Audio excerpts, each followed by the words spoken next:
Welcome back to the Go Zero Happy Hour, our weekly roundup of everything electric. As always, in the room, myself, Rick Bullemere, David Wells, the CEO of Go Zero, Andy Taylor, the COO of Go Zero, and the new and very handsome face in the Zoom room is the man behind another company that is bringing zero emission awesomeness to our streets with some amazing innovative electric vehicles that could transform our roads and the way we travel for the better. Welcome to the Go Zero Happy Hour, the CEO of One Moto, Mr. Adam Ridgway. Wow, Welcome. what an introduction. Thank you very much. Great Cheers. to have you on board, mate. Great to speak again. We spoke earlier this week, but I thought it'd be perfect chance to get you on the Go Zero Happy Hour. And we're excited to find out a bit more about One Moto and all the wicked vehicles in your fleet shortly. But before we do that, we need to quickly get everyone's highlights of the week. Let's start with the boss man, David Wells. What's been your highlight? It's been a busy week, actually. A busy couple of weeks. So my highlight is actually going on holiday on Sunday. So taking some time off, but still taking my laptop and so taking the family and the kids on holiday for some sun, some relaxation, because we have got loads of work to do come start of September. And I don't think you're going to have much of a holiday, mate. I think you're going to be on Zoom with us every other hour. But great. Andy, yourself, what's been your highlights? My highlight this week, I'd say, it's probably the call that we had with Adam from One Moto, actually. I think he's got so many exciting products, a huge opportunity. So, yeah, I'm definitely excited about that. So that was a good highlight for me. And Adam, what's been your highlight other than speaking to? Well, I'm humbled. I really am. Thanks ever so much, Eddie. There's so much opportunity and potential with mobility, electrification, and so on. But what I get these sort of mini wins, and hearing that Paris have awarded, I think it's Dotline and Tier, the micro-mobility contract. It's absolutely game-changing, and like Paris is really leading the way, and it just filters through. So the more announcements there are each week, there's a lot of mini wins for a lot of different companies. So I'd say that would be my highlight of the week, definitely. Excellent, good ones. I would say being able to watch our YouTube directly from the app now is a big win for us as well. So well done to Neil for version 2.0 of the Go Zero app, available from all good app stores and free to download. So check those out. Right, let's get into One Moto. So, an amazing brand. Love what you're doing over in the UAE. You're obviously a British expat, and we're trying our best to get you back to the UK as well, so we can roll out some wicked on a wider scale. But I'm going to share the screen, and also while we go through that, just get you to give us a bit of overview of some of the cool products on the One Moto fleet. Over to you, Adam. Yeah, thanks. Oh no, I really appreciate this. So yeah, we've got 12 vehicles in the fleet, and the vehicles that we produce are designed for purpose. So we're not going to have the 20, 30, 40 different vehicles that you see with a lot of manufacturers out there. So we've got, like the Kama that's there is very much for the off-road, the tourism visitors that are sort of coming over to the UAE. But then we've got, in terms of the micro-mobility, for the true definition, vehicles that go under 48 kilometers an hour and under 233 kilos. We've got a fleet of vehicles there, but we've also got more of a higher powered range that are 85 kilometers an hour, have 150 to 180 kilometers in range. So they really are the highest performing in their sector, in their class, on a global scale. So we've worked very, very hard to make sure that we're bringing products for purpose, and we're making traction in the UAE, but we are a British brand. So we are looking to make headway back to our motherland, as it were. Excellent. Well, it'd be good to see, what we can do together on a wider scale. But I know Andy's got his eye on this bad boy. This is the Elector, fully electric. What are the specs about this? And I'm sure Andy's got a few questions on this as well, Adam. Yeah, so if we talk about the psychology of the business, if you like, we are a tech-driven EV manufacturer. So by that, I mean that all of our vehicles are interconnected, and many of our customers expect that as standard. When we look at the Elector specifically, you've got 85 kilometers as the top speed. You've got 150 to 180 kilometers range. It's got a 4 kilowatt battery. The beautiful thing about the vehicles, that the 5 values that we've built all of our vehicles on, is the environment, as you said, zero emissions. They're just great. I'm really excited about it. And as you can see there, they've got swappable batteries, and that just adds to the convenience. And you can charge with any 3-pin socket. So again, you don't need the government investment for infrastructure. You don't need charging stations. And the philosophies of the brand, or the pillars of the brand, is once you start removing the need for external influence, or our business will only work if we had charging stations, it then adds an extra layer of difficulty. So our route to market is a lot easier because we've ticked that that convenience box, and we've got vehicles for all lifestyles. So as you said about the Elector, I personally ride my Elector most days in the UAE. It's currently about 45 degrees, so it's quite warm, but it's it's great fun. But the real beautiful thing about electric vehicles in terms of motorbikes, I think, is when you ride a bike. For any bikers out there that have ridden or been pillion on a bike, you ride with your senses. You can smell everything, you can see everything, you can hear everything. But when you eliminate noise pollution, or say just noise from an engine, and you've got silence, it's incredible. It really is quite amazing to ride around and not hear the engine of the vehicle that you're driving. So there's a bit of an introduction into some of the vehicles. So you're going to bring a tourer onto the into the fleet? That'd be nice, wouldn't it? We started looking at what vehicles are out there. So we've built them based on what is in demand, I suppose. And as you know, there's various different ways of propelling a vehicle in terms of the propulsion movement. And we've gone for a hub motor on the rear wheel. We can have it on the front wheel as well. But we've decided to use the technology and the advancements that there are now to power the vehicle with the highest speed we can with the greatest range. And because you can charge so conveniently, I go to a cafe and I plug the bike in while I'm having a meeting, for example. So you don't have that range anxiety. If you start going for a touring vehicle, and I know they're not touring, but say Energica and Zero, you need a charging station. So if you're looking at a 300-kilometer trip, then by the time you get there, and there's a crew of about 5 or 10 of you, you've all got to wait quite a long time to be charging those up at wherever it may be. So I think touring would be very, very cool.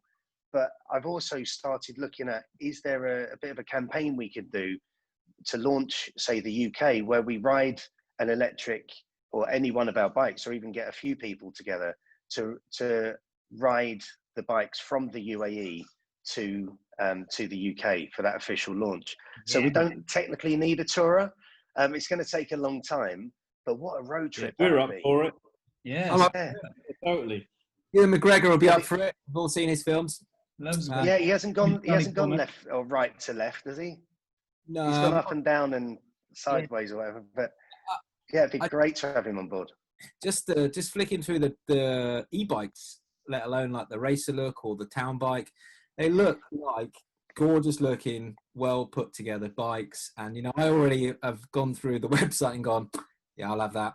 Yeah, I'll have that. I'm just thinking of my personal life, and I think where the UK lags behind in the rest of the European countries with scooters in city centres, I think one thing that's going to need to change is mobility. People should be using less cars in city centres, and these products are prime for that, to get people out of their cars and out of, I was going to say dirty taxis, but hey, electric taxis are just as good, but out of them and into bikes and into scooters. And when they need to go longer distances with other people or by themselves, then companies like ours can help with that as well. So I think I really appreciate that, and it's sort of part of what we started with. And if you look at the first mile or those short distances, yes, you've got the scooters, and then we looked at what the say the much larger companies are offering, but they're more sort of P2P, and they're not on that sort of direct sale. And then you've got the Xiaomi's and various others that are selling their scooters, which come with their problems.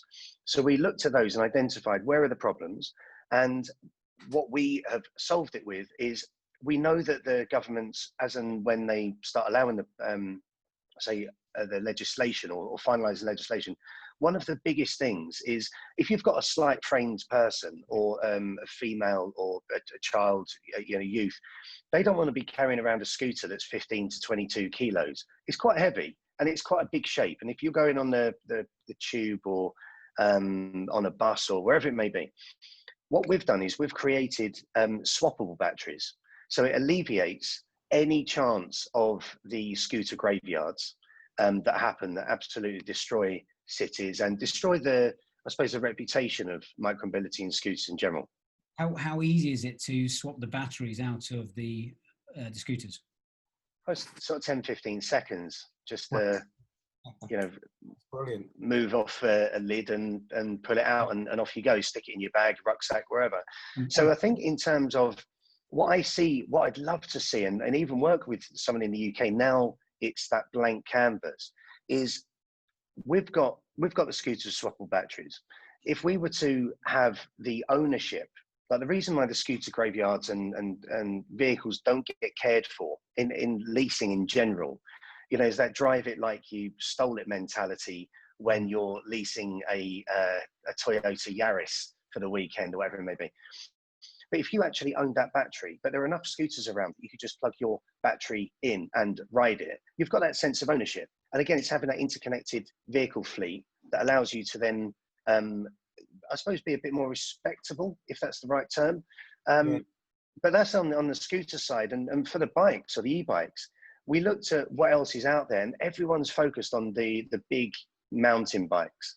And we realized that's a market, and it's not a market we have chosen to get involved with or compete with him. So we've got two vehicles two e-bikes that are designed specifically for women, and not being misogynistic, but you don't, if you're a lady going to the shop or you're riding your kid to school, whatever it may be, you want something that's more feminine. And you've got your choice of colors, as you'd imagine, a bit of customization in there. So we've designed two bikes for women, and then, as you said, for the bikes, the road rider and the track rider, they are for the serious weekend rider or someone that wants to, go and commute. And there, again, you swap out the battery, put it in your rucksack. You've got the app to lock it, and so on. And so, sorry, that's very much on that sort of first last mile. But then you look at the say the mopeds or motorcycles, as we call them over here. They're very much that intermediary journey. So that commuting journey before it then becomes a long commute, which is exactly where you'd use Go Zero for that further distance travel. So we've designed these vehicles for purpose with a very sort of conscious vision of where we're going. That's brilliant. Just coming back to the mopeds, Andy and David. I know, David, your first job was a delivery driver for Domino's. So there's not much you don't know about getting around town on one of those scooters. So if you had a chance to get one of these, why would you look at this over a petrol version? I think, when it comes down to electricity, it's so much cheaper to run. So, they are zero emission, they are super cheap to run. And as Adam's pointed out, they've got literally, if you've got another battery, the downtime is minimal. So actually, from a company perspective, food delivery companies really should be looking at these types of solutions because they can up their utilization of their fleet, they can lower their costs. And again, that noise that goes around neighborhoods, that goes. Brilliant. So I'm all for it. Actually, as you said, you've raised an interesting point there, because one of the focuses for not just the UAE, but very much the UK and other markets that we explore, our primary focus is looking at our B2B sector. It's a $22 billion industry that has been overlooked by everyone. So we've designed these delivery bikes specifically for delivery, whether it's so you've got the box that all comes as standard. and they're for, say, parcels, packaging, food, which there's keep temp technology within. And then you can change that and put a secondary seat if you're, say, in Pakistan, where there's 20 million bikes, or India, 37 million, where you can then do the bike taxis. So we've designed that vehicle that's very modular. But if you bring it all back to the UK, if you look at the cost of fuel, then you've got the service and the maintenance. So that's if you go out and buy a brand new bike, you might get, you know, I know it's commercial, so you're going to get a fluctuation on what you're allowed. But then you look at the sort of beautiful subsidy that's been offered by the government. It's up to £1,500. So when you start looking at that, and our bike's just under 4,000, it takes it to £2,500. And if you're a commercial owner of whether it be Domino's, if you've got a franchise, you probably haven't got one, you've got several. And you haven't just got one bike, you've got 8 or between 6 and 10 per outlet. You've then got a huge overhead. All right, it's an OPEX overhead and it's monthly, but you reduce that at the end of the year. You're then not looking at your top line profit in terms of spending more the high cost of acquisition. You're looking at your bottom line, and that you don't even need to look at the top line profits from that point on. I think also as well, Adam, totally right. And we all know electric vehicles are low maintenance and they go very long distances. You know, one of our cars is just topping 200,000 miles now in 5 years. So actually the length of ownership of these bikes is going to increase. If you think of all the petrol bikes out there at the minute that get clogged up, that, you know, I imagine their shelf life is probably no more than a few years before they're put into the second-hand market and have to then rebuy or another bike or release or whatever. So actually, if you can increase the lifespan through electric, low maintenance, it's a win-win. And we see a big opportunity working with you and in this space for sure. And yeah, looking forward to it. It's so exciting, isn't it? What the sort of journey that we're on is just amazing. If you look at so not just the cost of ownership for electric, but then you look at the lifespan of a vehicle in the UAE on a delivery bike is between 2 and 3 years, and they're doing about 70,000 kilometers a year. So you're looking at around, so some of them clock 300,000 in that sort of 2 to 3 year mark, and the bikes are worth absolutely nothing after that. So then you've got, for fleet operators, as and when more and more customers are asking for discounts, you can either settle yourself in for the long haul battle of like a price battle, or you can offer them a solution. And that's one of the things that we're trying to do with the UK is find that dealership distributor network where we can show that you've still got the money to be earned here, but you're offering something that is going to save your customers a lot of money, whether it is Mr. Domino's or a Podo or Waitrose or whoever's actually delivering. We've got the chance to save them a lot of money. And for those that do have a sustainability mandate or that CSR initiative, we can tick that box as well. And if you haven't got one now, you're definitely going to have one in a few years' time. So why not get in there quick? Yeah, we've been talking to a lot of different companies this week about the Go Zero Mega Bundle, which basically brings together the best energy tariffs with the best vehicles, with the best charging infrastructure to save companies lots of money. To find out more about that, you can just email us at rick@gozero.earth. But the key to all of this is having the best vehicles as well. And I guess, you know, everyone wants to try and do their bit to save the planet, but if the economics work, then everything works. Andy, question for you. You've driven bikes for years. You're a big petrol head when it comes to that. How do you see this changing the game plan and the way we could travel for the future? No, I think there's a huge opportunity in that sort of local delivery service. You know, that to me is an absolute no-brainer. I think for the hardcore motorcyclists, you know, and petrol heads, you know, the element of electricity does bring some high performance, which will go down well. But the problem is with the bikes is going to be all around the range and and how you're limited to the charge. And that's, I think that will change over time. The options at the moment are quite low. We've got zero, which I think range-wise might be 120 miles, something like that. But then you are in for a period of time to recharge it. And so it's going to be difficult to move all those people over, but in time, technology, it will be there. We'll all be on electric motorbikes whizzing around. It'll be fun. Yeah, and it's really interesting because I've had I've been a biker for 20 odd years, and I'm very much that sort of mod at heart. So, and you can probably tell that from the bikes. But so I've ridden Vespers in London because I was commuting. I had a Yamaha Dragstar for a few years, and I was doing that commute. But when I was on that Vespa, as I said, it's very sensory. But you're smiling, you can hear, smell, feel, but it's fun. So you don't have to consider what you're doing too much. And I know with experience as a rider, you're instantly aware of your lifesaver, what's going on around you. It's that very Sherlock Holmes-esque environment of you can foresee what's happening, before it does in terms of road movement and stuff. But we're focused on creating that commuting type environment. And the more bikes on the road, the safer technically and proven statistically, it's safer if you have more bikes on the road than if you have fewer, because people are more likely to see them. And that's very much the case in Asia, but then in the UAE, we're not a bike riding community. In Europe, very much so, or more so, especially when it comes to commuting. Are you going to get a Harley rider taking out the Elector and choosing it over their soft tail? I don't think so. I can't imagine it happening, but wouldn't it be great if it did? Yeah. But I think if they were looking for a little commute, Harley comes with that brand, that lifestyle almost.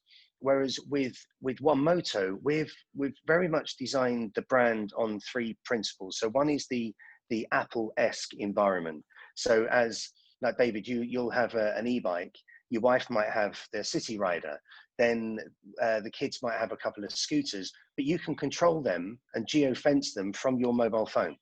And you've then got that family, that then creates generational loyalty, and you can unlock the vehicles with your phone. So you've got that security element as well. And you can just overall maintain and see not just maintain and see the performance of the bikes, but also where they are and if there's been impact or whatever it may be.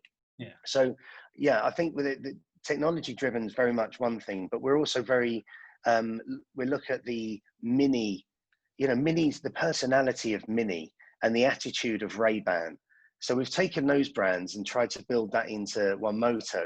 So Adam, just very quickly, if we're looking for a one distributor in the UK, who would we be after? Who would be the ideal scenario? In terms of names, it's not really a name, it's the vision. So you could have a second-hand or used car dealership or a network of used car dealerships that want to offer the future of mobility. They would be great. So it might not necessarily be one OEM or one distributor specifically. I think by having that entrepreneur that doesn't need to have that big heavy investment to own a huge fleet, it's an entrepreneur that wants to make a difference. Take it into university towns. So I'd say it's anyone that has a vision of future mobility, anyone that has the ability to make things happen, whether that's that self-inbuilt confidence, a belief that they'll do it, or it's say fleet dealership where they could take the vehicles with their existing network and broadcast them or offer the vehicles to the entire UK. I think that's sort of where we're looking at. Okay, well, brilliant, Adam. It's been a pleasure having you in on the Go Zero Happy Hour, and to find out more details about Adam and what he's doing in the UAE and what we're looking to achieve in the UK as well, check out one-moto.com. If you haven't already done it, download the Go Zero app, available on the App Store, and follow us on all the various Instagram channels and all the social at Go Zero Earth. Thanks, everyone. Have a great weekend. Cheers. Thanks, Adam. Have a great holiday, and thank you very much indeed, guys. All the best. Cheers. Remember, don't drink and drive. Go Zero.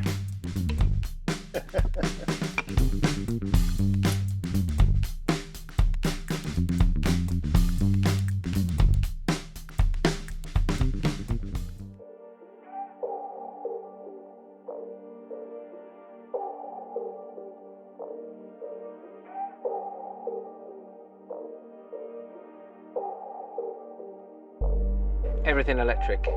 Cars, planes, boats, all powered through renewables.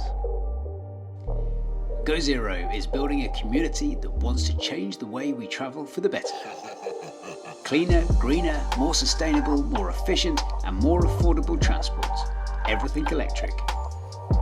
We see a future where you can travel door to door up to 500 nautical miles with zero pollution, enabling passengers to book, ride, fly, stay, commute, all through our mobility app. Let's go zero. Everything electric.